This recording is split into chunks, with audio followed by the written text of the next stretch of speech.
Hi everyone, and welcome back to Eat Color with Claudia. Today's recipe is baked mac and cheese, and you are gonna love how easy, how delicious this recipe is.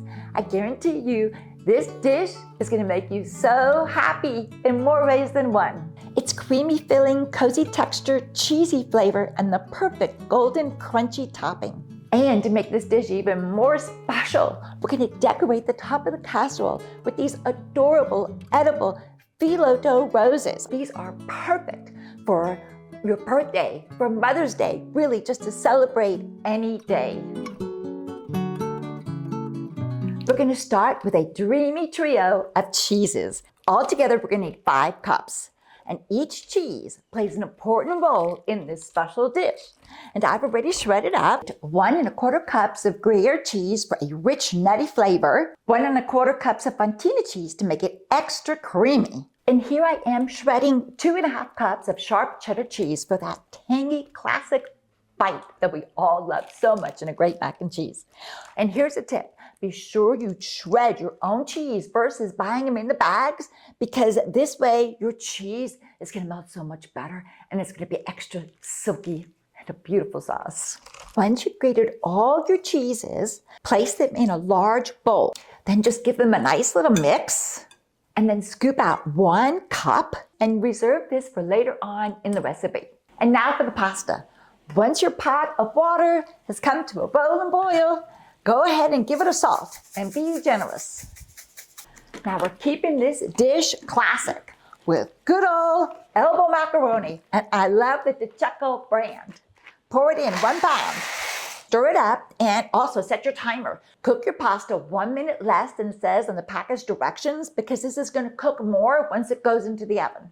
Once your pasta's done, drain it and put them in a bowl. Drizzle with a little bit of olive oil and give it a toss. It won't stick together while it's patiently waiting to join in with all the cheese sauce. And now on to the cheese sauce, the heart of the dish. Bonus, we're going to use the same pot that the pasta cooked in to make things so easy. We're going to start off with 6 tablespoons of butter to make our roux. And you can't skip this part. This is the foundation of mac and cheese.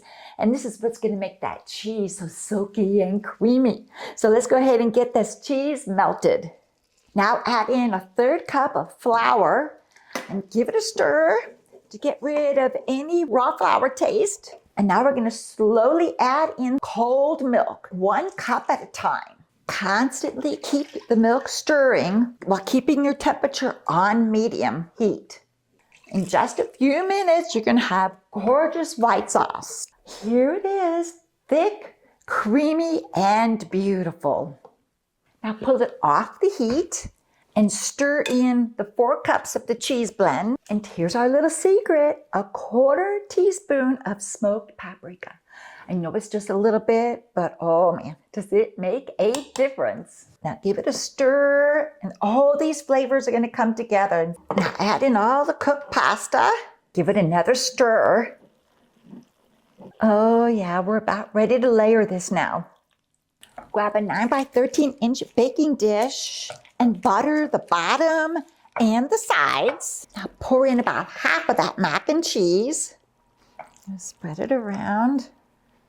Sprinkle half of that reserved cheese that we saved.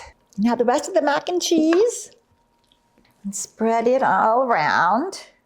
Top it with the rest of the cheese, the other 1/2 cup.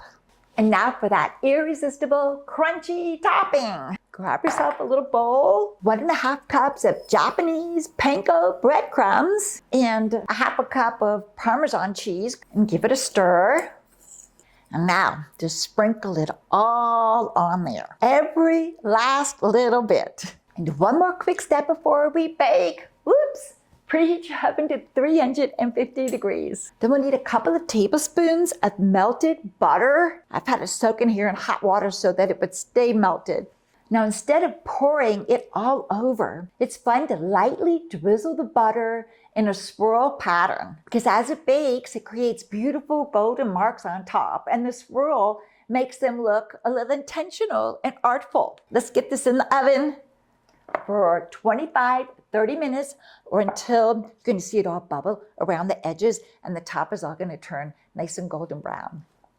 Gorgeous mac and cheese straight out of the oven. But if you ever want to take this dish over the top and you want to place some of these gorgeous pink phyllo dough roses on top, this is how you do it. Layer 4 thawed phyllo sheets on top of each other, brushing each one with butter as you go. Then cut into 2-inch strips. Lightly drizzle beet juice over the top layer for a natural pop of color. Fold each strip in half, brush with a little more butter, and add another drizzle of beet juice. Then just roll it up into a rose shape. Dip the top into beet juice for extra color and place each rose into a mini muffin tin. I like to sit them on a little pat of butter to help them stay upright while they bake. They're easy, they're elegant, they're totally delicious, not to mention how much fun they are to make and to eat. I love tucking in a few basil leaves for that final touch. It's delicate, it's beautiful, it's just the sweetest finish. What a showstopper, huh? It's gorgeous. Let's dig in here. Oh, look at that.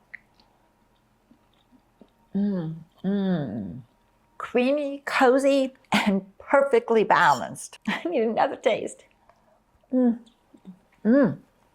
y'all like this video, give me a thumbs up, subscribe to the channel for more delicious recipes from Eat Color with Claudia. Wishing you guys happy celebrations. And until next week, y'all, bon appetit.